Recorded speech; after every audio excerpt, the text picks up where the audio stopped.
Oh, okay. Again, start all over again, and the game should be, should be good now. Oh, okay. Now. Dang, there really should be an option to give you like a flower or something on here. Oh, maybe I'll add that in. God. Because sometimes I don't want to punish you, but that's the only option to give you feedback when you've done something good. It's the only way it should happen. Okay, so let's start. There, I gave you a cat. That's close enough. So, welcome in everyone to Witch on the Holy Night again. Finally, after so long, I am joined by two of my friends here, Aaron and Kanye. If you guys can go ahead and introduce yourself, let's start with Aaron real quick. Hello, it's me, Aaron. If you've watched these Witch on the Holy Night streams before, you know my name, you know my voice. But if you're tuning in for the first time, I am a semi on hiatus content creator. It's complicated, but I'm probably most well known for my Magical Girl YouTube videos and my superhero idol role-playing podcast, Super Idols RPG. Nice. And Hisuno Kami, go ahead and introduce yourself. Hello, I'm Hisuno Kami. For those who are unaware, I am an artist, animator, voice actor, singer, writer. I do a lot. I do partake in a lot of Type Moon activities as relative to the stream, and yeah, that's it, pretty much. Just kind of, just so good at everything, not to humble brag or anything. Okay. No, he does have a lot of great stuff, and you guys should definitely check them out. Let me actually go ahead and add their names to the stream title. Why is this taking a long time to load? But yes, I'll probably share their socials afterwards. But with that said, we will go ahead and finally get started again. It's been such a long time. I need to remember what happened. So, tea time. Are you for real? Don't remember what happened there. Shoot. I guess we'll just figure it out from there. I think Sojiro just finished the exams, and I think he still has a few that he needs to actually do to make up for it. But yeah, okay, now right, it's and this all is working. partially new for me too, because I think I missed some of the stuff with the exams. There wasn't too much that was missing, honestly, and also it's just been such a long time. I think we're all just going to be a little out of touch with what happened for a while. Wait, is my stream actually going? Why is it saying it's failed to update?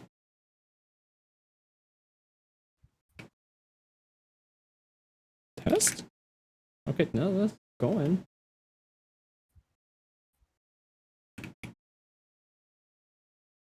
Yeah, well, if it's... Yeah, it's hard to tell because we're on a still image right now. Alright, well, let's just go on to the next episode. So, let's see. Updated on the stream, so that's good. Okay, so that is good. I will go ahead and narrate. If Al goes there, Aaron goes for that. If Alice is there, Kanye goes for that. If Sojiro's there, gee, I wonder who should go for Sojiro. Okay. All right. Misaki High School's winter vacation began in mid-December.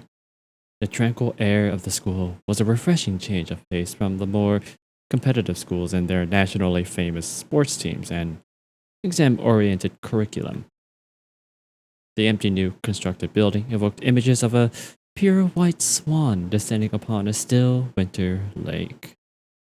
The modern school building felt alive in its stillness, in spite of the absence of its lifeblood of students.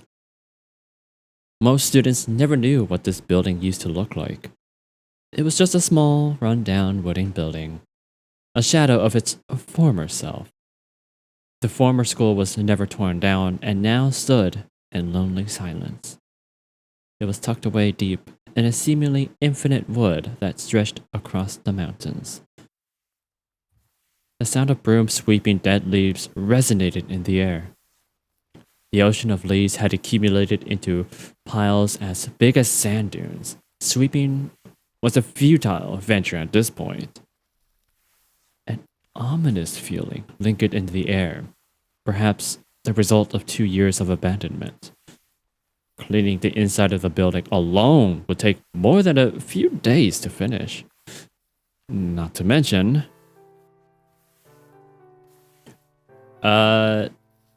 Actually, Aaron, go for this one. Yeah. Ugh, this sucks. We're students, damn it, not machines. We barely get any winter break, and then the student council has us out here doing this crap? The misguided youth here for the job wasted no time making it clear he wanted no part in the beautification efforts. At least I get the, yeah. I suddenly had an aneurysm. It went Irish for a second too. At least let us wear a jacket or something. It's freezing out here. Is this part of gym class or something? Winter marathon training? And I'm saying this as someone who never skips gym class. Hosuke Kinomi continued to mumble and grumble to himself as he reluctantly swept away at the ground. Meanwhile, Sojiro silently and swiftly continued his sweeping, glaring at Kinomi out of the corner of his eye. Okay, this is a different student, so Kanye, go for a disgruntled student if you could. Are you seriously trying to clean up all this for real? There's only like 40 of us out here. There's no way we're gonna get all this cleaned up, so who cares? Anything can be completed with diligence, Kinomi. Stop complaining so hard. Kinomi went back to idly swinging his broom without even glancing over at Sojiro. Mornings on the mountains were cold. There was no hint of sun in the cloudy sky above. Ash-gray light illuminated the rear courtyard. The sharp cold of the midwinter pierced through everyone's gloves as if they did not exist. A day like this was best spent indoors under warm blankets, but for some reason, they were out here cleaning. The Special Winter Cleaning Team. That was the name. That was the name given to this elite force sent to clean up this dilapidated, overgrown mountain. The other students had put their faith out into this team to fulfill this beautification mission, respecting them for their sacrifice. The reality, however, was that this was nothing more than a ragtag, dare-losing gang of students needing remedial lessons before their exams. They were the victims of a year-long arm-twisting scheme by the student council. Who in their right mind would come out here to sweep up leaves with a blizzard looming on the horizon? Other than one of the 40 assembled, none of them had any semblance of interest in the task at hand.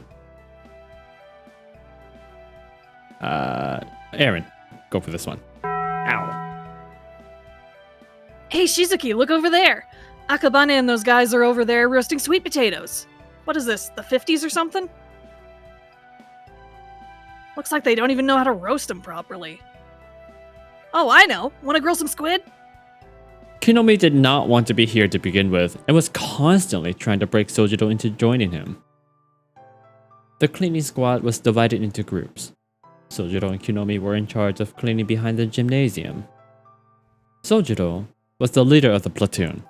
Kinomi was the grunt. Look, when we finish cleaning up around this fence, you can go off and eat your sweet potato or squid or whatever it is you want, because it'll be lunchtime. Sojiro said, as he expertly packed his swept leaves into trash bags. 2 hours had passed since they assembled on this foggy morning at 7 o'clock. While everyone else chatted and laughed as they worked, Sojiro alone had worked in complete silence at the same blistering pace since he started.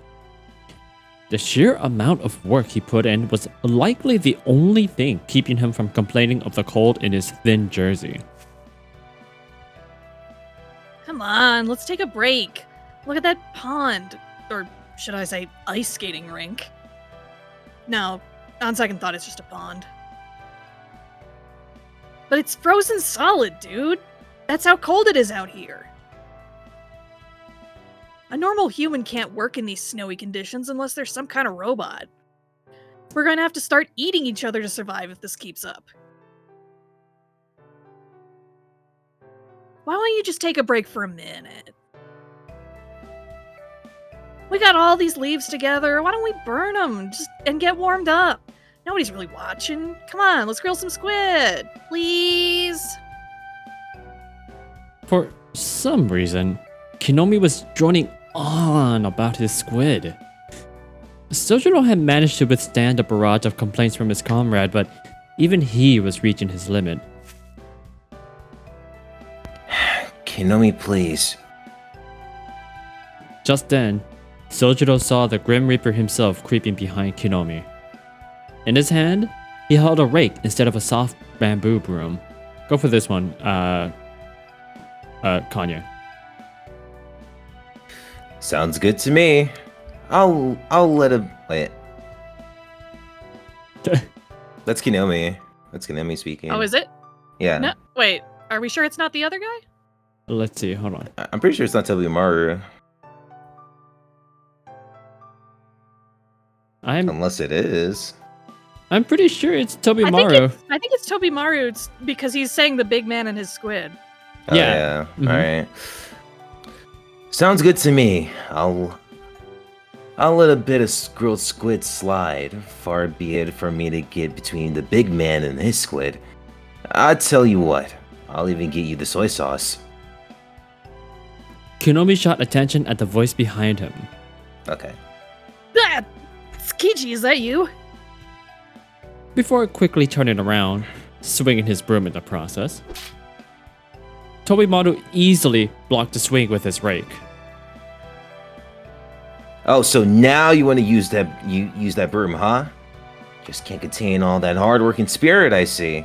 Maybe I should assign you to the special Siberian trail then. All you've done is stand over by the furnace with the girls pretending like you're on a Caribbean holiday instead of out here in the freezing cold. Both boys glared at each other with a wry smile. Broom and rake locked in an embrace. Ooh. These two were only friendly with each other on school grounds. Tobimaru, please don't distract him any more than he already is. Both of them scoffed angrily and put away their weapons. They both knew better than to argue with Sojiro, the only one cleaning with a garbage bag in hand. Something we can help you with, Tobimaru? I thought you were too busy pretending to tend to fire over at the furnace. A harsh comment. Apparently, even Sojiro had a slight taste for drama. So it's coming to this. Even the upstanding students like you are looking down on me now. Tobimaru seemed sad at Sojiro's observation. But as long as Tobimaru continued to claim he was helping the girls clean by doing nothing more than standing in front of a pile of burning leaves, Sojiro found it hard to sympathize.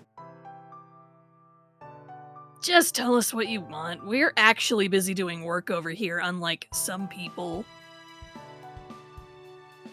Oh, is that so? Well, lucky for you, it's almost break time. Let's go get warmed up over there. Oh, break time! Now you're talking! Huh? Not for you, idiot. Only people who've actually done some work today can take a break. If you want to come stand by the furnace, then bring me enough leaves to fill a cart. Until then, keep sweeping. I have rights, you know. This is an abuse of power. Kinomi's complaints naturally fell on deaf ears. Tobimaru had been selected to lead the cleaning operation, and his word was final.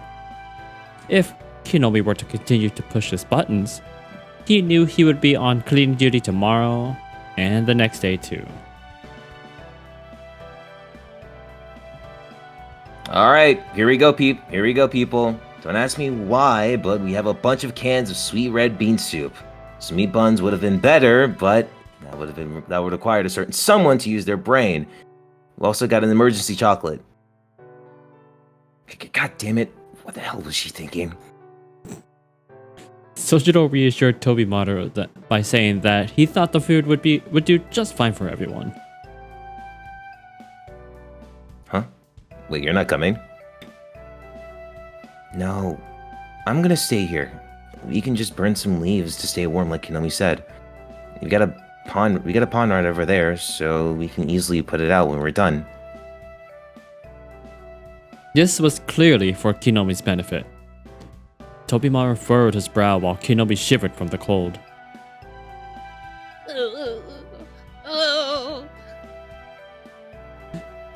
Is that a glimmer of friendship I just saw? You know what? You're as pure as the snow is white. This is nuts. But just wait here, Shizuki. I'm gonna go grab some potatoes from Akabane. Perhaps shy to show his true feelings, Kinomi ran off to the neighboring group. I figured you say that. Here. Tobimaru pulled out a hot can from his jersey pocket, scratching his head in exasperation. He pulled out 3 in all, one from each jersey pocket and one from his pants pocket. Now, do you want me to take over one of these two so that Kanye isn't talking to himself? Yes, if you could take over for Tobimaru. Sure. Let's get a fire going. I'm gonna chill over here too. I guess we both know how to deal with people, huh? Sojiro quickly prepared the leaves for the fire, carefully gathering them up to burn neatly. You're pretty good at that. It's easy when you have mattress. Sojiro crouched down in front of the burning leaves and warmed his hands near the flames. Even though he showed no signs of being cold, underneath it all, Sojiro was cold too.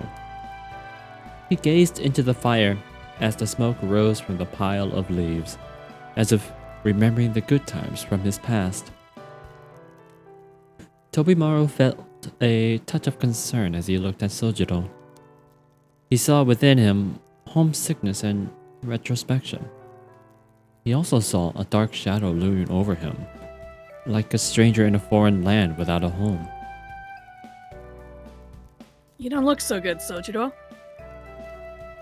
I suppose I am a little tired.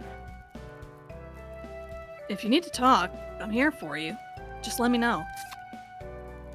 Tobimaru continued speaking with the pull tab on the can of sweet red bean soup still around his index finger. Sojiro was focused on the fire. Oh yeah, while you were taking a break from school, Aozaki slugged me. She said I've got a big mouth. Wow. Congratulations. Sometimes Sojiro would reply incoherently like this.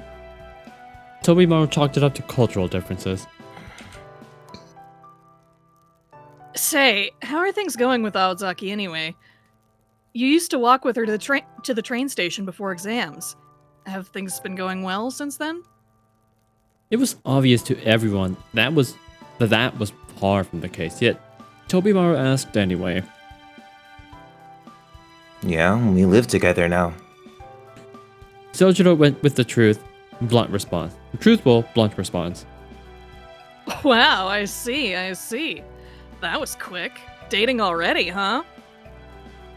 Tobimaru tried to laugh off Sojiro's all too casual confession. However, Wait, you live together? Are you okay, Tobimaru? Did a spark hit you? No, worse. My friend just said the wildest thing I've ever heard. Sojiro protested Tobimaru's reply with silence. You're not joking, are you? One day you're barely interested in girls, and the next you're shacked up with one? Tobimaru had always felt that he and Sojiro were an equal match strength-wise, but for some reason, he could not shake the feeling that Sojiro was now his superior in the brain department. Oh, Sojiro cast a rare angry glare at Tobimaru's direction. That was awfully rude. What do you mean I'm not interested in girls? Sojiro seemed genuinely angry and his voice was icy. This was uncharacteristic levels of anger from Sojiro. Was enough. Oh, okay, I misread that. This uncharacteristic level of anger from Sojiro was enough to get Tobimaru to back down. hey, look, I was out of line. I just assumed a few things. I apologize. But seriously, what do you mean you're living with her? This all seems way too fast for you. It's not what you think. I'm just renting a room in her house. It's up in the attic, but it reminds me of a mountain cottage, so I kind of like it. Tobimaru did not bat an eyelid at hearing that Sojiro now lived in an attic, and continued his questioning. I mean, we're talking about that mansion, right? The Kuonji mansion? This is out of this world. What kind of wizard are you to pull that off? Huh? You know the place, Tobimaru? Come on, dude. You're talking to the heir of the Tsukiji throne here. Of course I know about the mansion where the first daughter of the Kuonji group lives. She's a sophomore at the Rayan Girls Academy, right? Kuonji... What? Sojiro was looking more confused than ever, so Tobimaru reluctantly explained everything as simply as he could so Sojiro could understand. Explain it to him like he's 5, Tobimaru. Literally. The Kuonji group. Well, they're more like a foundation, really. All you need to know is the whole family is loaded and they own and manage various companies together. They're not quite a conglomerate, but they're a big deal in the exports industry. They used to operate out of England because their old chairman loved the place, but things went south about 5 years ago, so they moved all their operations back here. Since their son took over, things have rebounded for them, and that's why you see their name plastered around town. They contributed like half the funds required to rebuild our school. Despite the oversimplified explanation, Sojiro still seemed to not be getting it. With that, Tobimaru decided to give up on trying to explain. They're filthy rich, okay? You know that coffee place you work at? The Kuonjis bought that franchise here. Now they're a national chain. Okay, so they're very rich and very important. Weird. If that's the case, then why is she so frugal all the time? Frugal? Yeah. Okay. Mm-hmm. Sojiro mumbled incoherently to himself. Tobimaru looked at him with a complex expression on his face, somewhere between envy and heartfelt sympathy. Whatever the case, you done good for yourself, buddy. Tell me the truth, though. When a guy and a girl are living under the same roof, only one thing can be happening. Am I right? Oh my god, what a sleaze. That's a surprisingly old-fashioned thought for you to have, Tobimaru. Oh, give me a break. What kind of guy is afraid to talk about this kind of stuff? I suppose you're right. So the truth is... Though Sojiro and Aoko were living together, there was absolutely no chemistry between them. Though that was not to say that living in such close quarters as they did, unintended mishaps did occur from time to time. But even still... You'd be surprised how nothing like that goes on. Mansion is pretty huge after all. Everyone was often busy with their own affairs, so there was no opportunity for that sort of thing to happen.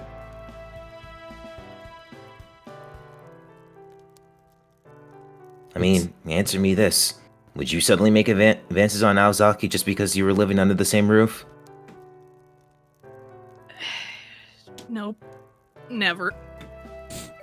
Tobimaro nodded intently, as if he was thinking back over his many ex-relationships.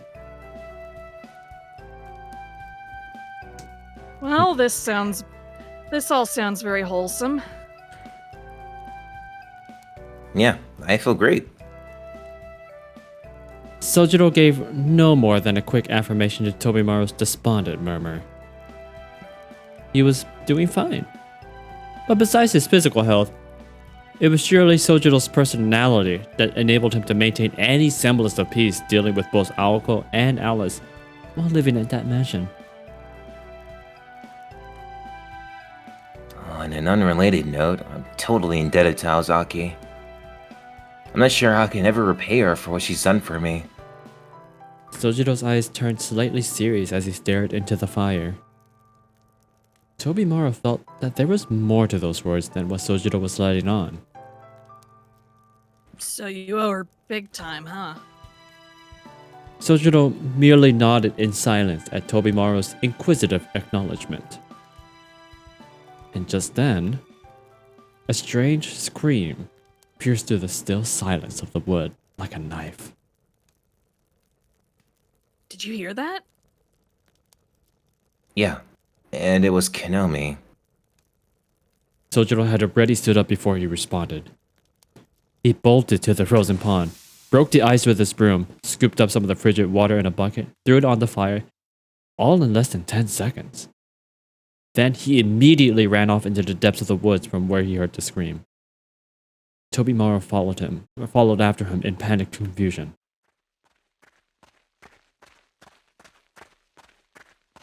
Tobimaro, do you know what's down this way? The remains of the old school building should be here. Anything else? You know, like a pack of wild dogs or bad stuff like that? No, dude. If anything, it'd just be some deer or rabbits or something. Then there's nothing to be afraid of. Let's hurry. Perhaps because of his time growing up in the mountains, Sojiro quickly sprinted over the slippery dead leaves. Tobimaro was not particularly cautious himself, but nevertheless, he could not keep up with Sojiro in here. Before long... Actually, now let's switch it up. Let's have Aaron do the narrating. Sure. Before long, Sojiro found himself running alone. When foliage blocked the natural trail, he would sometimes clear it away by brute force. But just as often, he would expertly weave through the brush. It was clear that he was used to dealing with this level of nature. After a few minutes, Sojiro arrived at the clearing. A wall of trees had ended. I think I just switched the A and the in those two sentences. Yeah. It was an obviously man-made clearing here on the mountainside. In the distance was what looked like an old wooden school building. You know, they say that it looks like a man-made clearing. It kind of does, especially when you look at it from like a Minecraft perspective. Just flat and just a square building. It was a small, aesthetically pleasing building, no larger than an elementary school, lost in the depths of the winter wilderness. Kinomi. Kinomi stood alone on the old school's grounds. I'll take over Kinomi. Hey! What are you doing here, Shizuki? A sour expression came over Sojiro's face as Kinomi tilted his head in confusion. That's what I want to know. And what was that scream all about? Huh? What scream? I was just pissed at this dumb kid. Look, there he is. I know he's got some potatoes on him. Damn it. We let him run off inside. Kinomi pointed resentfully toward the old school building. There was indeed somebody standing at the entrance to the building just over 300 feet in the distance. What the hell is he doing up here anyway? Is this where kids hang out nowadays? Kinomi shrugged his shoulders to signal how little he cared what the young children did with their time. This place was deep in the woods, but it was not particularly dangerous. Sojiro had run through the woods to get here, but there was also a paved road leading to this spot from outside the woods, too. Kinomi apparently followed that road to get here.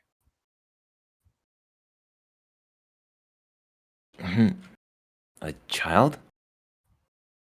Sojiro squinted. Yeah, he had blonde hair, which kind of freaked me out at first. Foreign kids are scary, man, said the guy with red hair. It was indeed quite rare to see a foreigner in a provincial town such as Misaki. Sojiro had never even seen a foreigner in person, which made the whole thing even more mysterious. Why did you feel the need to run all the way up here again? Uncle Mane said that stupid kid stole their food, so I was chasing him down and ended up here. Ow! Since you're here, let's team up and see if we can catch him.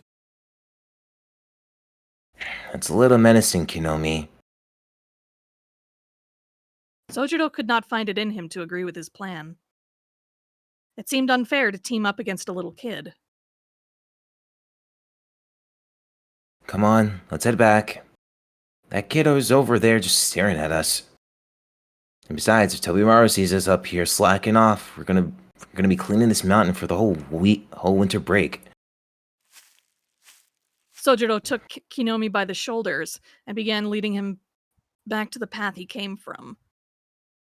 Hang on, I'm just going to increase the size of my window a bit. It's a little small, that's why I keep tripping over words more often than usual. Okay. Kinomi cast one last gaze at the old building. Wow, maybe it is just me. we have those days every once in a while. But it was harder to see the letters when it was smaller. Kinomi cast one last gaze at the old school building before reluctantly following. Just then, Tobimaru appeared, panting and out of breath. I'll go for Tobimaru. How are you? How are you so fast? Tobimaru could hardly catch his breath. He arrived about 3 minutes behind Sojiro, despite having a good set of legs on him. So, what's going on? You alright, Kinomi? Yeah, huh? Yeah, I'm fine. What about you, Your Highness? Kinomi seemed perplexed at Tobimaru's first ever display of concern for him. Okay, you take over Tobimaru then, Kanye. Jeez. Okay. What the hell is that supposed to mean? You're out here in the middle of nowhere screaming bloody murder, and what am I supposed to think? We were worried. That was my fault. I guess I jumped to conclusions. You've probably never heard him do it, but sometimes I worry Kinomi has this habit of letting out a weird yell like that. What the heck? Guy just has a mean falsetto. What I can guess I say? it's just like. So anyway, I was just doing right. Kinomi looked disapprovingly at Sojiro, as Sojiro nonchalantly shared his insight. This was the first he'd ever heard of it. I'm not buying it. You're up to something, aren't you? Of course not. Come on, Tobimaru. There's cleaning to be done. Sojiro pat Tobimaru on the shoulder a couple of times and started walking. Tobimaru cast a doubtful glare in his direction as he meandered off. He had a feeling that Sojiro was covering up for Kinomi somehow. You didn't set the old school building on fire or something, did you? Oh, I think that's probably Kinomi. Of course not. Who would even do that? Sojiro kept walking and did not even look back at Tobimaru as he spoke. Tobimaru and Kinomi tilted their heads in confusion as they reluctantly followed the unusually aggressive Sojiro back to their cleaning spot. No, I guess it was Sojiro. Oh well. No. And so the special winter cleaning team's activities ended uneventfully. The time was 3 in the afternoon. Upon departing, Kinomi and his crew invited Sojiro to come hang out with them, even, but he declined politely due to his job that evening.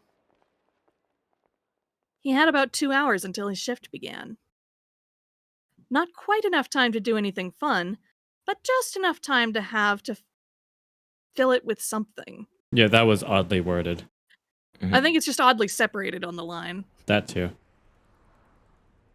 Sojiro thought about relaxing in a park somewhere, but quickly changed his mind after remembering how cold it was, even in the city. Not to forget that Aoko handed him those pills in the morning. Aoko was absolutely correct in her prediction. Heading back to the mansion now would just be a waste of time. There was no reason for him to return to the mansion until after his shift at work. Still, Sojiro found himself on the way back anyway. Having grown up deep in the mountains, a little 2-hour walk was really no sweat off his back. Misaki was one of the more quiet residential areas in Misaki City. The only thing that really stood out here was Shiroi Nuzuka. It was a hill that led directly into the woods. The silhouette of the mountains served as a backdrop to suburbia, silently overshadowing the small human actions of the people who lived there. So not only is it a 2-hour-ish walk, I'm guessing, to the woods, it's uphill too. So just imagine he's just like, oh yeah, there's no big deal, whereas everyone else like, okay, I'm home, I don't want to go anywhere else. Literally. Even in this modern day of technological progress, the people here were always careful to pay reverence to the nature around them. If that mansion were a shrine, it would not be a haunted house, but a famous tourist attraction. Wait, I just realized something. The houses around Shiroinuzuka... Is it Shiroinuzuka or Shiroinuzuka? I think that last one was it. The houses around Shiroinuzuka were all magnificent. Sojiro understood as he looked from the bottom of this hill where the rest of the town lived, at the roof to the mansion tucked away in the woods. He understood what Tobimaru was talking about how the Kuonji family who owned that mansion might be the richest people in town. They really do hate me. Why else would they ask for rent? You've rocked it. You've gotten it. Sojiro, you got it's the capitalism. You understand it. You get to know. Sojiro began walking towards the mansion with such thoughts simmering in his mind. The feeling of the hard asphalt beneath his feet, instead of soft dirt, felt lonely and isolating. He walked along the paved road for 10 minutes or so before reaching the iron fence of the wood. Beyond this fence was the private property of the Kuonji family. It was bereft of any awkward no trespassing signs. The tall, overbearing iron fence was more than enough to remind visitors that they were unwelcome there. As if any solicitors would want to go up there anyway. Right. Sojiro casually pushed on the iron gate. Only 2 days had passed since the end of the final exams, and he already seemed more than comfortable with the idea of entering this wood alone. The path to the mansion from inside the wood curved and bent like a snake. Just a minute, I'm just going to take a quick water. Okay. Glug, glug, glug.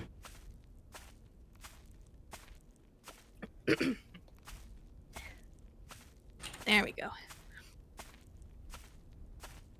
It took about 15 minutes to reach the mansion on this path. He could have chosen to ignore the long incline and travel in a straight line through the wood, but he would have expended significantly more energy in doing so. No, using the wooded path was the sensible option, barring an emergency.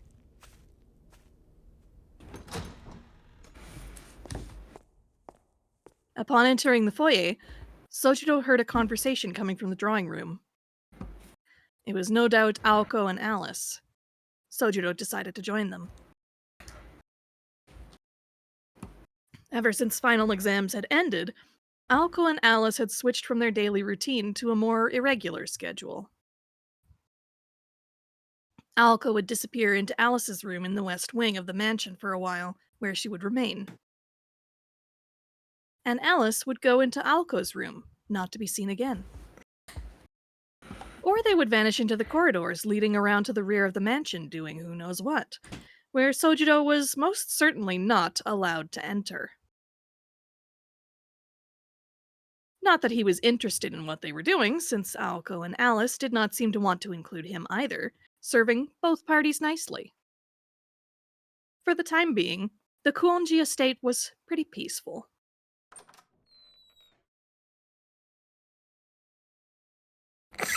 I'm home. NPCG door. I almost said to Daima. I mean, that's probably what he said. Yeah. Sojiro quietly opened the door to the drawing room. Even though they tried not to be involved in each other's business, Sojiro made it a habit to greet them. The two girls sat across from him on the sofa.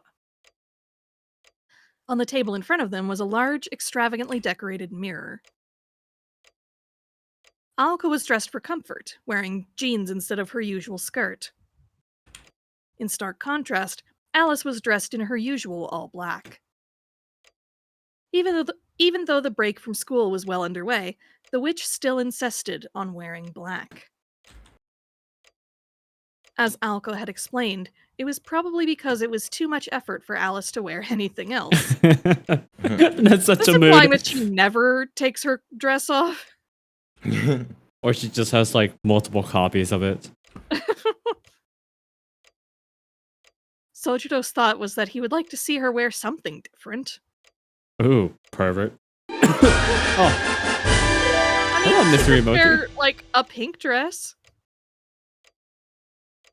I, for the life of me, cannot imagine Alice wearing a pink dress. That's just like such Bright a sunshine yellow. with a depressed looking face, man. Get her a full Sweet Lolita wardrobe. She'd look great in all of them, probably. Until they start getting into pastel colors, then she'd just be like, no. I mean, her name is Alice. She's got to look good in some of them. Oh, I'm pretty sure she would. Just it's really her hair and her face that really just makes it Yeah. like I just watched a movie called Barb and Star Go to Vista Del Mar today, and the villain's hair looks exactly like Alice's. oh. Like, same uncanny bowl cut and everything. And what, were they wearing like a pink Lolita dress? No. But they did have unearthly pale skin as well. Oh. Wow. It's certainly an archetype for sure. Anyway. Aoko and Alice seemed to be in the middle of some sort of dispute in the air. In some sort of dispute. The air in the drawing room was tense. They both ignored his greeting. Alice only briefly looked up at him. Alright, let's see. Let's have Kanye It would be play. kind of fun if both of you took the girls while I narrate. Yeah, okay. I'll play as Alice and you play as Aoko. Okay. Kanye. What about Tokawa? Yes. What about Tokawa Point? That pillar is white, so hopefully it won't be so easy to remove. Yes, the Tokawa one is still active, but the Suzuho support next to it has gone, so you can't really be too careful. With each sigil they discover, they get better at finding the others. That makes sense. I guess once they found one, they can easily find the other connections. I really messed up. I should have been more careful. This is gonna turn into a weekly battle soon. The two continued their heated discussion from opposite sides of the table. Alco neglected to even glance up at Sojiro.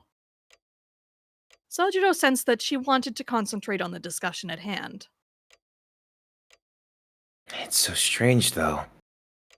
Setting aside the timing of the puppet that night and how quickly they were able to find our expertly hidden sigil, whoever it is most definitely has to have some kind of hideout in the city. But if that's the case, why aren't we detecting any abnormalities in the field? Dragnet around Misaki City hasn't been broken for nearly 100 years.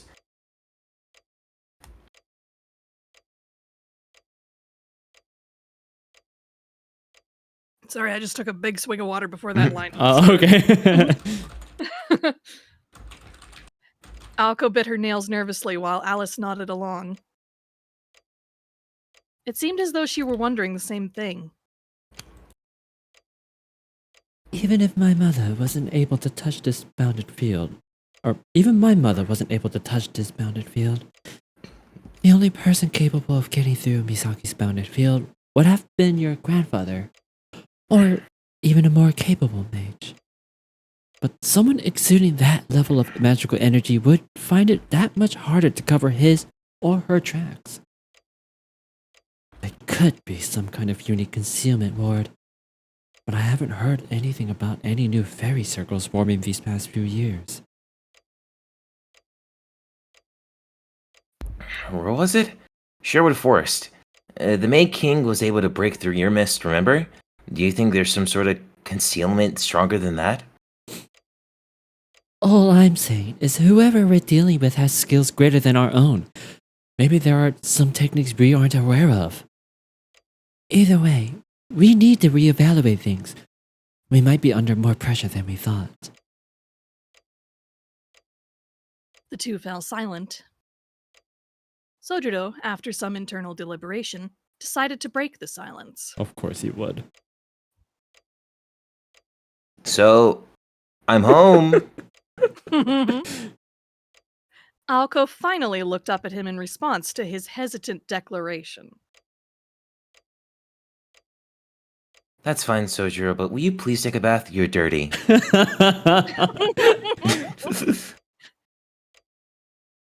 And with that, Alco returned her gaze to the mirror. Damn. Just like shoot off like he's a dog. Alice briefly looked up at Sojiro again before also returning her gaze to the mirror. Just evaporated out of existence. Like, okay. Perhaps feeling at least somewhat satisfied that his greeting was acknowledged, Sojiro left the drawing room and closed the door behind him. He had to get some shower. He had to get some sort of response before leaving. God. Really is like a dog. Alco was right. His clothes were a little soiled. It's a waste of water, but I guess I should. Wow. Said every Smash player in the tournament.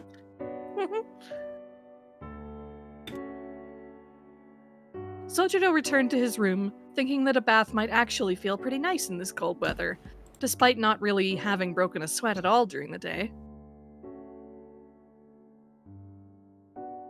He climbed the stairs from the foyer and up the second flight into the attic.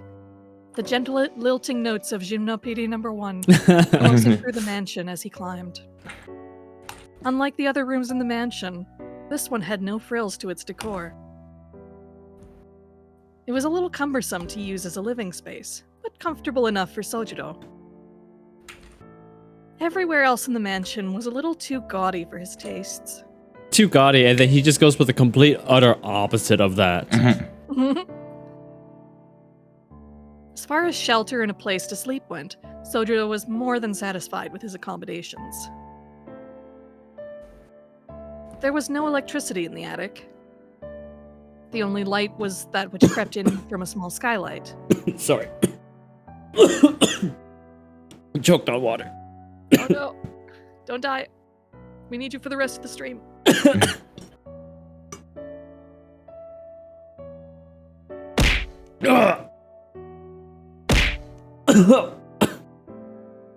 Had to go out of your way just to do that, God. It seemed appropriate. It went with the Foley. And it was right as I was drinking more water.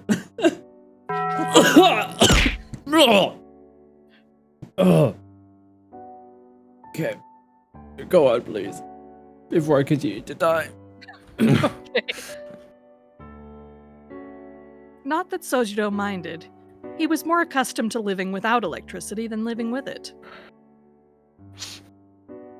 With only the faint winter light to guide him, he readied a change of clothes and a towel before heading down to the foyer. Despite the magnificent size of the mansion, there was only one bath in the whole building. And not a particularly large one at that. Whoever the architect was, he or she must not have thought a bath to be so important, or perhaps they were not the bath type. Sojiro descended to the foyer and made his way to the back of the stairs. He knocked on the door to the bath. As expected, there was no answer from the other side. The only other two occupants of the mansion were still in the drawing room. So, is the bathroom like right here? And he's supposed to That take... seems to be the implication. And if there's a bath there, that's such a small space. They said it wasn't a big bath. After confirming it was unoccupied, Sojiro quietly entered the bathroom. Even though Sojiro was not aware of it himself, as was common for him, the only hobby he had acquired since coming down from the mountain was taking a nice, relaxing bath. That's a hobby. I could see that. They didn't even have bath bombs at the time. How much more can you... What can you say about... Some nice soaps, some scents, some, like, rubber ducks, I guess. Oh, the rubber ducks, I can see that. But then it was almost like collecting rubber ducks is the hobby, right? Then I'm Like overthinking it. Like going to, like, a hot tub or a sauna is a hobby, I guess. Is it? Oh, well. So I wouldn't call it one normally, but you could do it often enough to call it one, I suppose. I suppose, yeah, Yeah. that's true. Sojiro had left, but the two girls were still locked in their heated discussion. Needless to say, the topic of their conversation was still that of the outsider mage who had appeared in Misaki City last month. This was, after all, the problem that had occupied their time before this whole situation with Sojiro arose, dealing with and eliminating the interloper who had set his or her sights on their territory.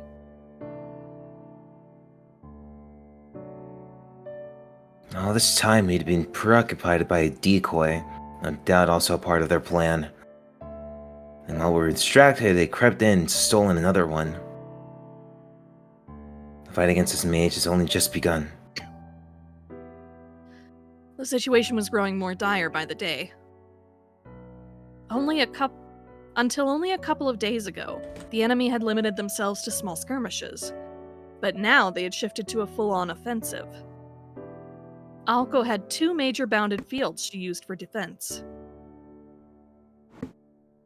One, the larger of the two, was placed around Misaki City to detect magical energy and magecraft. This was used to observe and monitor visitors from outside the city, and was initially set up by Aozaki's ancestors, the administrators of this territory, and had no way to be removed. The other was set up to energize and manage ley lines from within the territory. Sorry about that. That's from outside. But I'm not closing the window because it's hot, and I have my portable air conditioner on. Also, hold on, let me just close my door real quick. I don't hear anything. You're good. Probably heard him earlier, but my dog came in and he was just hacking away like. Oh, okay. I didn't hear it actually. Oh. Might just be that my fan's on too, and that's why. The 5 sigils carved into the earth made up of a standard square-type array, protecting all that lay within its bounds. After some manipulation of the mana flow, the power within was directed to accumulate at the Kuonji estate. That is to say, the bounded field existed to monopolize the magical energy within Misaki City. There were 5 sigils in total, with the Kuonji estate located in the center. If all 5 sigils were forcibly removed, Aoko's jurisdiction over this territory would be in title only. Without the power of the land to back them up, they would be forced to fight back against their invaders on equal ground, with only their own innate abilities to protect them. The only reason Alice and the inexperienced Aoko were able to defend this territory so far was because of these 2 fields. The dragnet that notified Aozaki of any threats was also her lifeline. At this time, their enemy had somehow slipped through the cracks and was running rampant. This was what the girls had to face up to. I think moving forward, we'll have Kanye do the narration. You've done an excellent job carrying us this far. Well, thank you, no worries. But Kanye and I will still be the ladies for your entertainment. Sure. Dance for me, puppets. Okay. Either way, it's just a matter of time at this point. Once all the sigils are destroyed, this mansion will be our last stronghold of defense. Are you okay with that, Aoko? I mean, what other choice do we have? Like you said, it's only a matter of time before the sigils are destroyed. Our best chance would be to find their hideout, but it's not exactly a necessity. They can remove the sigils for all I care. As long as you're here, then the mansion itself shouldn't be a problem to defend. And if they do, then they're marching to their own demise. What else is there to worry about?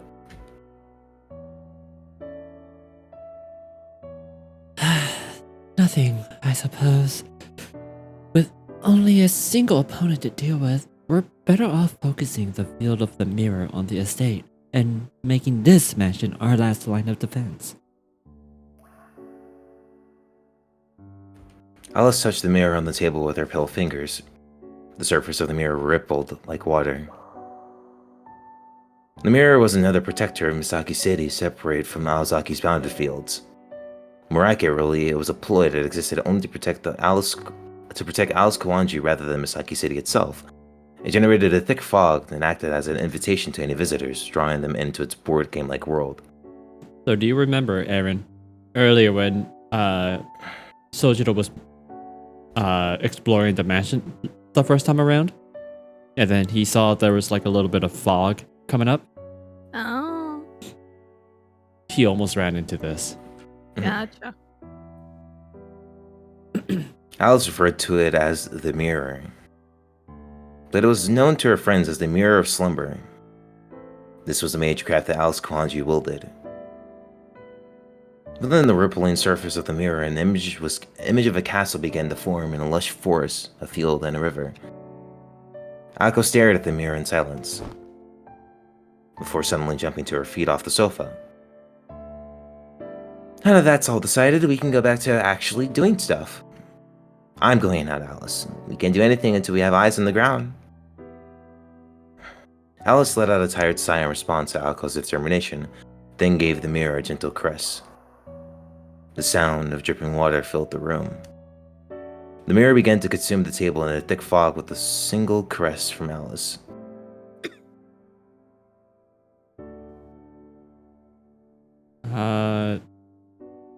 Let's read the next one. Okay, yeah. It was Alice. Okay. If we're visiting its sigil, we definitely won't be back until morning. Nah, we'll be home in no time.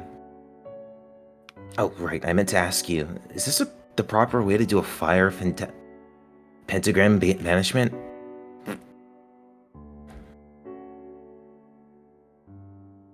Aoko traced the shape in the air with her fingers. She mimed the star shape starting from the top, moving down to the right, from there to the upper left, and so on. It's about time you learn something other than how to break things, Aoko. Alice sat up from the sofa, letting out a heavy sigh. Both took their coats from the hangers and left the drawing room.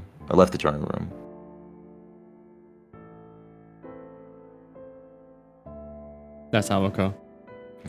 Well, excuse me. I guess I need to study some more on top of all the studying I already do. Remember that charm I pulled off just the other day? What charm? That simple mesmerize.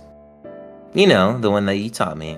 Light and frail, nimble and quick. Tick tock, there's no time to waste. That one. Are you being serious right now? Yes, I'm serious. You can ask Sojiro later if you don't believe me. Alice swallowed her words, clearly displeased. She likely stopped herself in time to realize that it was not worth the effort to take issue with it. On the topic, what will he do while we're... Wow, that's hard to say. On the topic, what will he do while we're away? He'll be fine, as long as he doesn't try to go in the West Wing or anything like that. Shouldn't be any immediate threat to his... It's forbidden. Aoko responded hastily as she opened the door to the foyer. As soon as she did... You take over Just Sojiro, Aaron, when it comes up. Sorry to interrupt. I just realized I think I know what's happening. Just as quickly as Alice's doubts had gotten stuck in her throat, Aoko suddenly froze, unable to speak.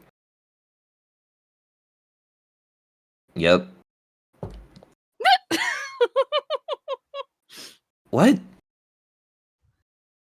For a moment, Aoko wasn't sure who was standing before her. She could only stare at the glinting rays of sunlight creeping into the room as she was reeled from the shock. Her mind was completely blank. It was as if she had just woken up from a nap, or a jack-in-the-box had just opened up in her face. Sojiro was probably the only person who truly knew how long that dumbfounded silence went on. Fucking jacked abs in the box. What the hell are you doing standing there like that? Aoko had finally found her voice. What? I'm changing clothes. Sojiro's response was matter of fact. He offered no explanation as to why he was changing in the foyer, not in the bathroom. Aoko was too shocked to read him the riot act. Sojiro was putting a shirt on after presumably just getting out from the bath. His neck was wrapped in some bandages, and he was completely shirtless. His hair was wet, but his skin wasn't glistening from the steam of hot water. He must have washed himself with nothing more than cold water. Though shocked as to why anyone would do such a thing in this cold weather, she let it slide. I cannot imagine. Like, taking a shower in cold water is one thing, but just the whole bath. I mean, technically, I have done it once before when I was at a sauna place. Yeah. I would jump into the hot bath and go into the cold, but I would stay there for only I would count to 60 seconds and then just go right back into the hot and switch off. It's hell, man. Your breathing starts getting faster and everything. Ugh, it sucks. The source of her silent stupor was simply his body. Until now, she'd only see him as harmless without his clothing to hide him. However, he was more fit than she'd ever imagined. Dude lived in a mountain. What else would you expect? For a rough mountain upbringing where one's body and strength meant survival, perhaps he was even a bit underdeveloped. And on top of that... Are those scars? It's kind of funny, because it looks like she's, staring right at his ass. I'll even said he has no ass!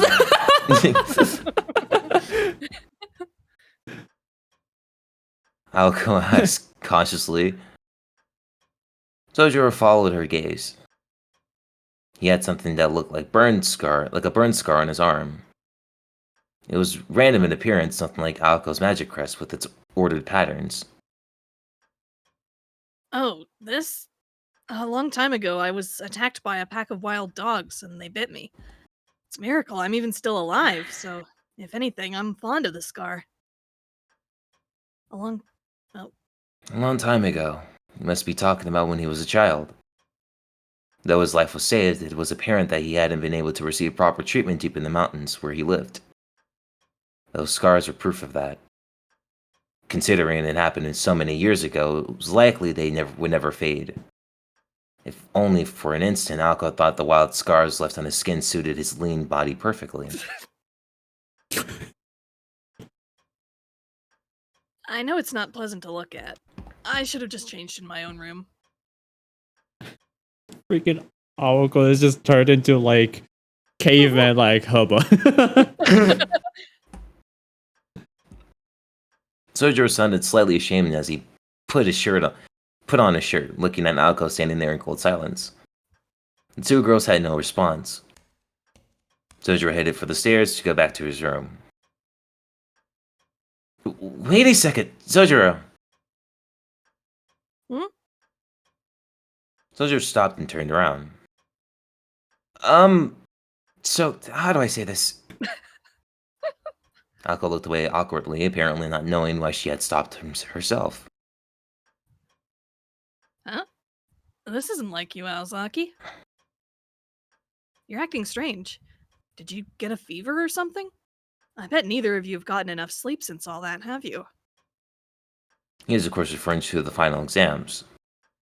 From Sojiro's perspective, the amount of work Alco put in seemed strange. I don't have a fever! That's not what this is about. I just want to know why the hell you're changing clothes here? Alco was doing her best to keep up appearances. Not working. But for some reason, Sojiro was hesitant to say too much more. So, well, this isn't easy to say. But you need to... Wait, is this Sojiro talking? I'm pretty sure it is. But you need to take care of your underwear better. I don't know whose it is, though. Alice, who had been completely silent behind Alco, couldn't resist responding to that statement. Although she hadn't wanted to get involved, this was something she couldn't ignore. I must point out, it was most definitely Aoko. Alice's response was quick and to the point. I may have been in charge of laundry, but... Alco seemed like she was just holding back on going critical. Anyway, I really have... Oh, that's... Anyway, I really have to get dressed, or I'm gonna be late for work. Sensing that those two were probably about to get into an argument, Sojiro took his chance to leave. And with that, Sojiro briskly left the scene. Well, you can't say this game doesn't have equal opportunity fan service. For real though. True. Alice? I'll go clean up. Alice calmly walked into the bathroom. A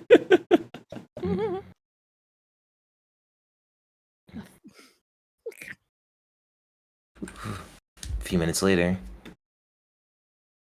just as the two were about to head out and fulfill their duties as mages, Alco remembered something she wanted to ask. Alice, do you think those scars were... I don't think so. He seems so proud, after all. Alco agreed. What had impressed her the most about those scars was how he treated them simply as a part of his past, absent of any regret. Alco wouldn't have gone so far as to say he was proud, but it seemed her instincts had been correct. That and one more thing. One thing is clear, though. I was the only one who was pleasantly surprised at what I saw. Was I, Alice? Call her out, girl, yes! Alco smiled. Riley? Mm-hmm. Riley at Alice, like a child who knew they were doing something they shouldn't with their friend. Alice was trying to ignore her best she could. She looked away without saying a word. She can't even deny it. Alka let out a satisfied snicker and began walking towards the front door. Let's get going. We should probably start at the park, right? Since that's where this all started. She was talking about the local park in Misaki. The place where they had run into the enemy puppets, and of course, where their involvement with Sojiro had all begun. All right. I'll go ahead and take over the narration again. Good job, Kanye. Yay! Thank you. Also, I think I might have to slip out away. I'm growing a headache and also becoming very hungry. Oh, hunger, headaches. Totally understandable. Well, good job, Kanye. Thanks for hanging Yeah, out. thank you for joining us. Yeah, no problem. Thank you for having me. You guys have fun reading. Mm-hmm. Bye bye. Have a good All night. right. See ya. Yeah, I probably won't be able to stay on too much longer either, just because I have to get up to catch a bus out of town tomorrow morning. Gotcha. I feel like we should be getting closer, but if it's not going anywhere within 15 minutes, we'll call it. All right. All right. Let's go on. Early the next morning. It was 5 o'clock in the morning. Most people were still in their beds, sleeping. Although some 24-hour convenience stores had opened last year, Misaki Town was still very much living in the good old days of the early 80s. Even the tofu shop in the shopping district, known for opening earlier than anywhere else, didn't open until 6. But this was the 8 ladies. What? The late 80s. Wow. During the latter half Okay. of Japan's bubble economy. It was a time when metropolitan... I don't think I've ever actually verbally said this word before. Oh, metropolitan. Yeah, that's it. Thank you. Metropolitan areas never slept. Those in the countryside, however, remained in the past. The homes were blanketed in silence. The streets were empty of commuters, and not a single automobile could be heard. The sun was just barely peeking over the horizon. The town would still be asleep for at least an hour longer before it began waking up. It was during this time that someone stepped out onto the Koonji estate. Sojiro was working the late shift during winter vacation and had just come home. He moved quietly through the drawing room so he wouldn't wake up Aoko and Alice, who were presumably still asleep. The Kuonji estate had a few established rules. One of those rules forbade more Japanese tea. This new rule had only came into effect 3 days prior. It was proposed after Alice saw Sojiro drinking green tea in the kitchen after dinner one night. Ah. Ah, Oh. Oh, okay. I don't know who you want me to be. Let's have you voice the feminine voices because I can't do that very well. Sure. I just wasn't sure who was Yeah. saying ah. Although I quite like your Alice. She has a nice softness. Oh, thank you. Looking back on it, the decision had been made rather abruptly. That single gasp of surprise was all Alice said.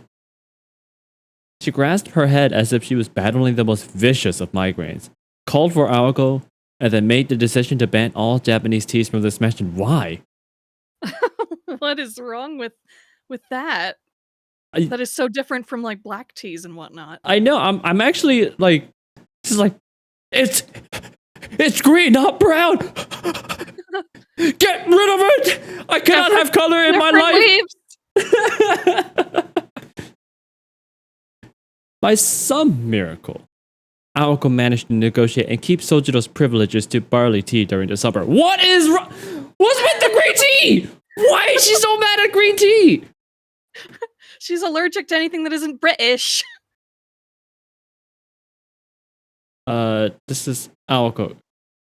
Oh, you Can you voice yeah, up? yeah. even the British only drank green tea at first, you know. Aoko had clearly hit a nerve with this argument. Aoko stared at Alice, fairly certain why she was taken aback by Sojiro's actions.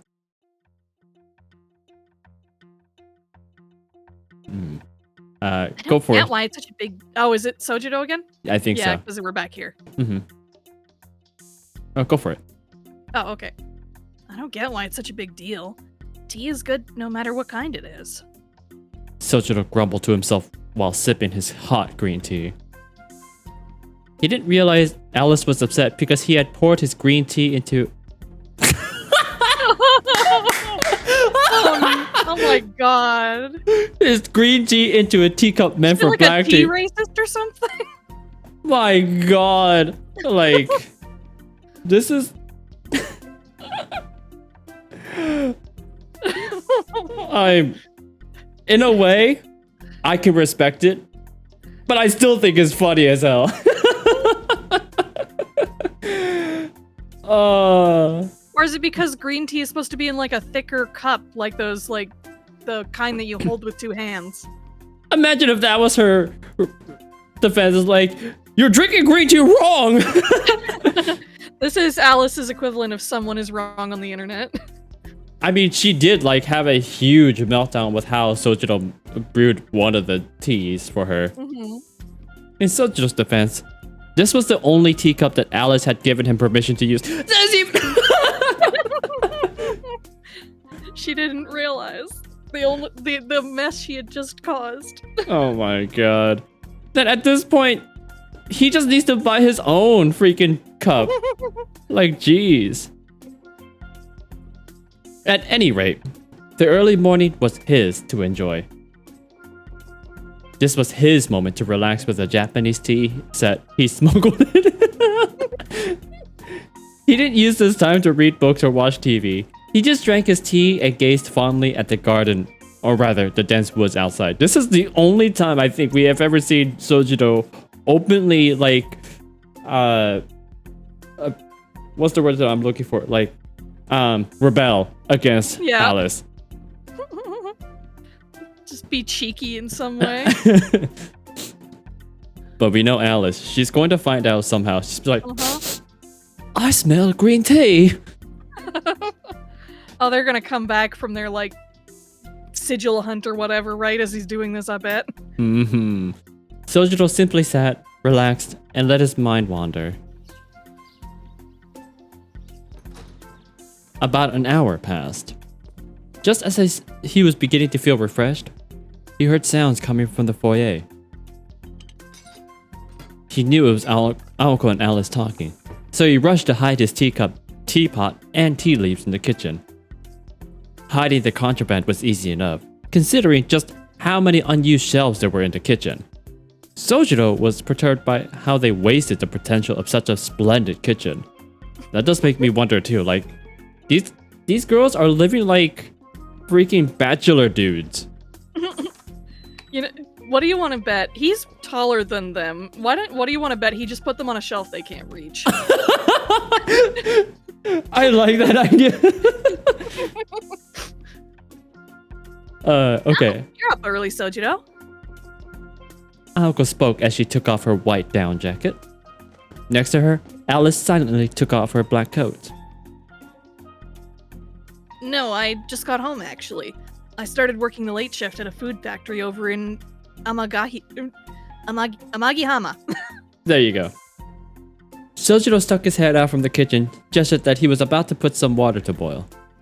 I'll take over Alice for you, so that you're not just going through 3 different voices. Alice tilted her head slightly at him. It wasn't that she thought his gesturing was funny or anything like that.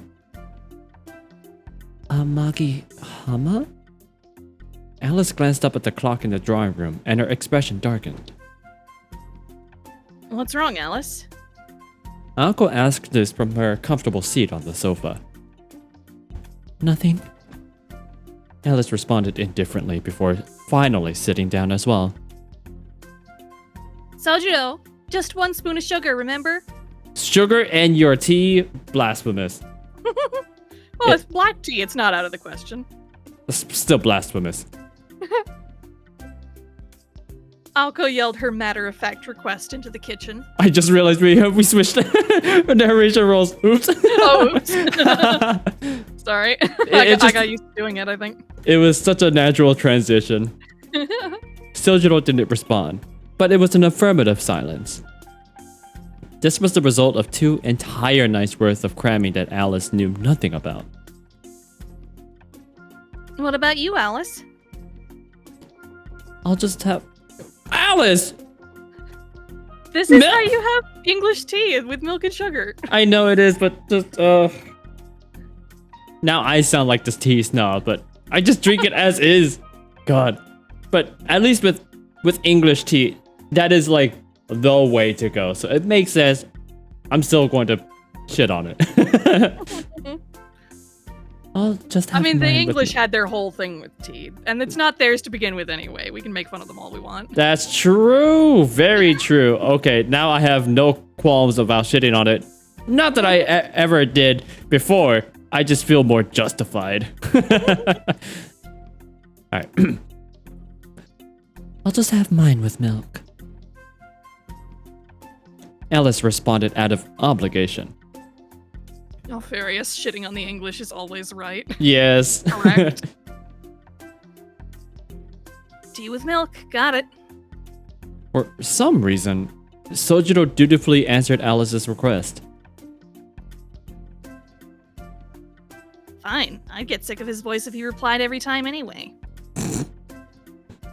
Anyway, isn't it pretty rare for you to be drinking tea from a tea bag, Alice? I'm just tired today. I thought I might as well.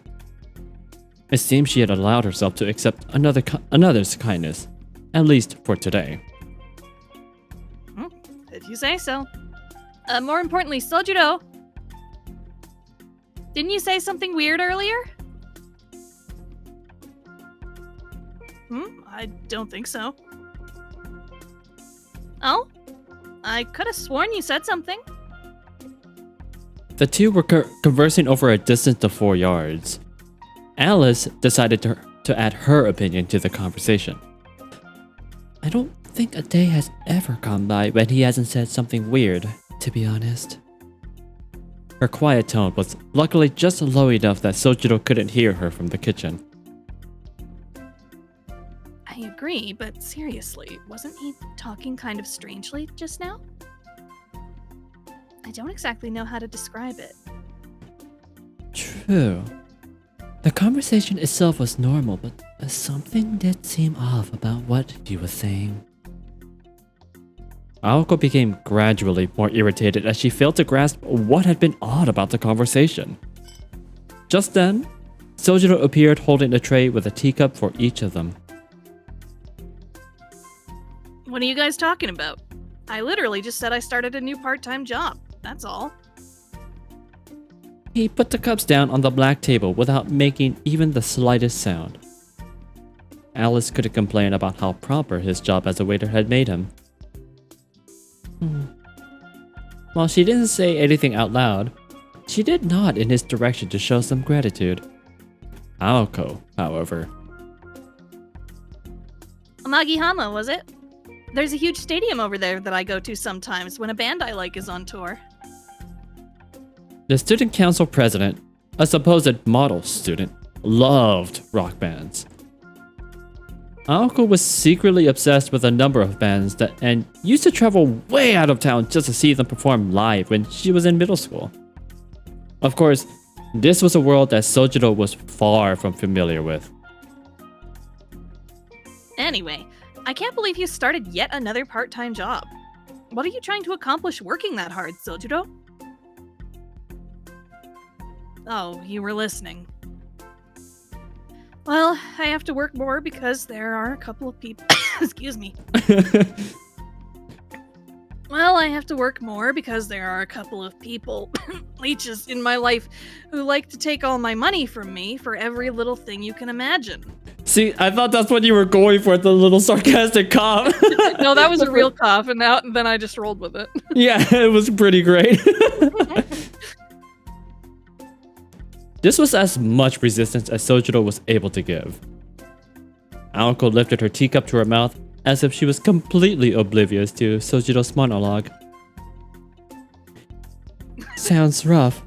Sounds rough, buddy. As well as set she set her teacup down quietly. Could be doing this to you. Can't imagine who someone would take advantage of you while threatening your life while all the while. There were some things she just did not understand. Aoko had to hold back her laughter as she looked at Alice and Sojiro. I should have known better than to say anything. Sojiro's shoulders fell as he said this. He took a sip of his black tea, still unsure about the taste. As long as you know I'm working a lot, I guess that's fine. So that means I'll also be away at night during winter vacation. I'll have to take those pills at work, though.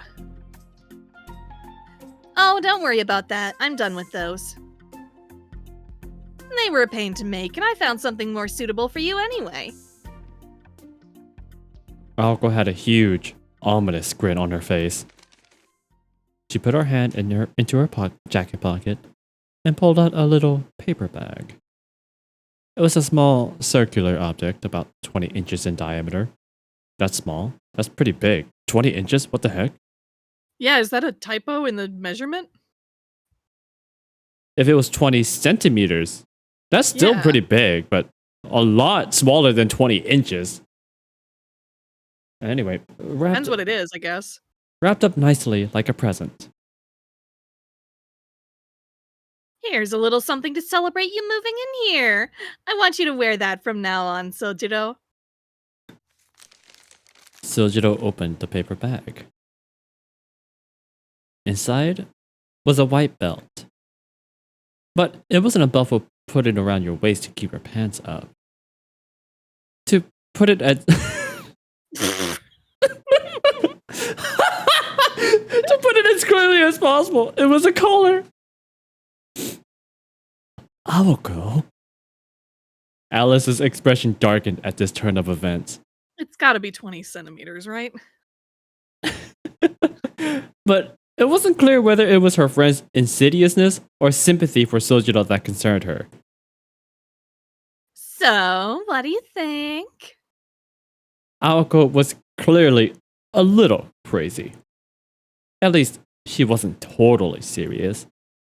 It was obvious that it was at least half a prank to just see how Sojiro would react. But What So- if? Sojiro was solemnly considering the collar he had just been gifted. I'm not exactly sure what this means, but it's the first time anyone has given me something like this. Man, now they're going to be like, why is he so cute? He actually sounded like this would be a happy memory for him. Alice narrowed her eyes at what was transpiring. But what exactly am I supposed to use this for? Oh, it's simple. It's like the golden headband in Journey to the West. Wukong had to wear it if he stepped out of line. Though this you wear around your neck like a dog collar. Sojiro grimaced when he finally understood Aoko's mean-spirited gift. He really wanted to ask her what kind of person comes up with such an evil idea. So basically, if I divulge any secrets or disobey you, then that collar will choke me. Is that right? Are you sure you're feeling well, Aozaki? Oh, do you not like it? I tried to pick out what I thought would suit you the best. Aoko still had an evil grin on her face. But Sojiro had a surprising response to this gift that Aoko had clearly gotten as a prank. I guess you're right. I mean, it's better than taking poison every day. And the belt itself looks well made. I actually like it. Thank you, Aozaki.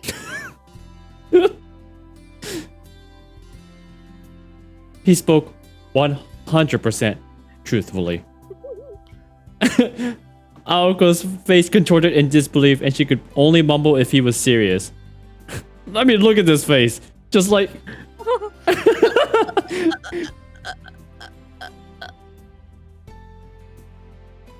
I'm happy about any act of kindness. Even more so when it's from you, Alzaki. Oh boy, it's going to hit at her heart. And with that, Sojiro put the belt around his neck. He placed it over the bandages already there.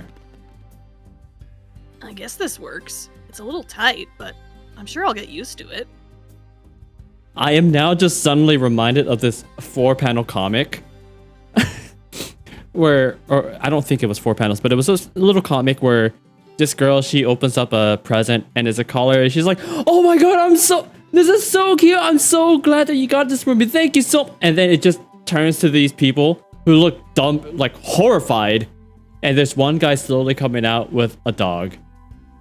And the girl's like, oh.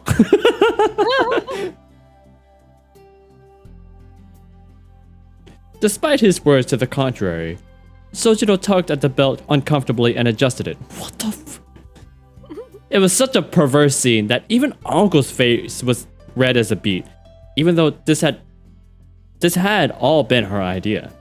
Oh no. I've been hoisted by the consequences of my own actions. Perhaps it was because it gave her such a clear reminder of the scars, yeah, just the scars that she had seen the day before. Just the scars, she swears. Okay, is it on right? Oh, he's autistic, he's trying his best. Oh, it's true. I can actually see that.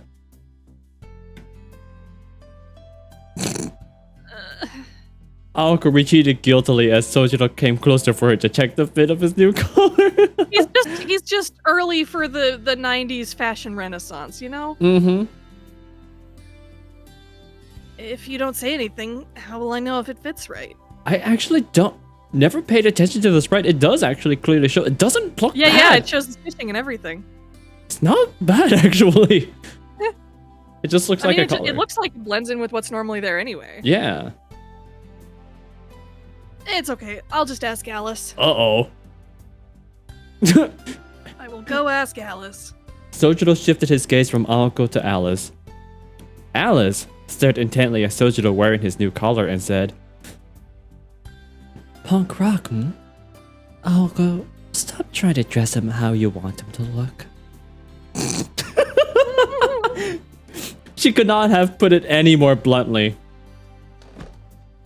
Shut up! That's not what I was trying to do. Just ignore her. From now on, that collar will replace those pills I was giving you.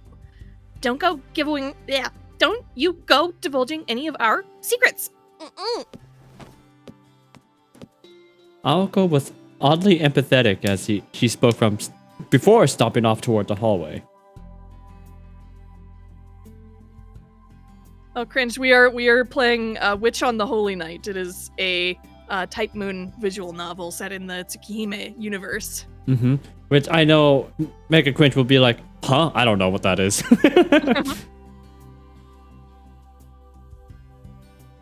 I'm going to take a nap until lunch. If you wake me up for any stupid reason, I will murder you. Aoko slammed the door behind her as she left the drawing room. Sojiro stared in amazement. I'll never understand why she gets so mad like that all of a sudden. Oh, you poor, poor child. He murmured to himself, forgetting that Alice was standing right there in front of him. I assume it's because her ill intent didn't seem to get through to you. I wouldn't worry about it if I were you. Ill intent? What? Just now? Alice looked up at Sojiro's innocent response. There was a glimmer in her eyes that showed surprise at her current actions. It's nothing. Don't worry about it. With that terse reply, she returned to her usual, expressionless self. There was no use explaining Aoko's feelings. Aoko bought that collar for the sole purpose of annoying Sojiro and causing mischief. When things didn't turn out how she planned, her conscience got the better of her. Sojiro mistakenly thought that Aoko was angry at him, when in reality, she was only angry at herself. Alice didn't bother telling Sojiro all these heartwarming details though. Not because it was too much work, just because she was never one to have meaningless conversation. That was how she had been raised. So, what are your plans for the rest of the day, Shizuki? Alice suddenly changed the topic. Sojiro thought for a while before replying. I'm just, excuse me, I'm just gonna relax until the evening. I've been way too busy recently. I want to watch some TV now since we have to wake up Aozaki at lunchtime, right? Right. Just keep it quiet then. Alice let out a gentle sigh and rose to her feet. Just keep it quiet. Sojiro would understand exactly what she meant by those words in just a few minutes. And this is probably a good time to cut it off, even though that's such a huge cliffhanger. Yeah, I was about to say, because my throat is getting a little scratchy from doing Sojiro. Alright, well, good work. Thanks for hanging out with me then. Yeah, nice to do this again.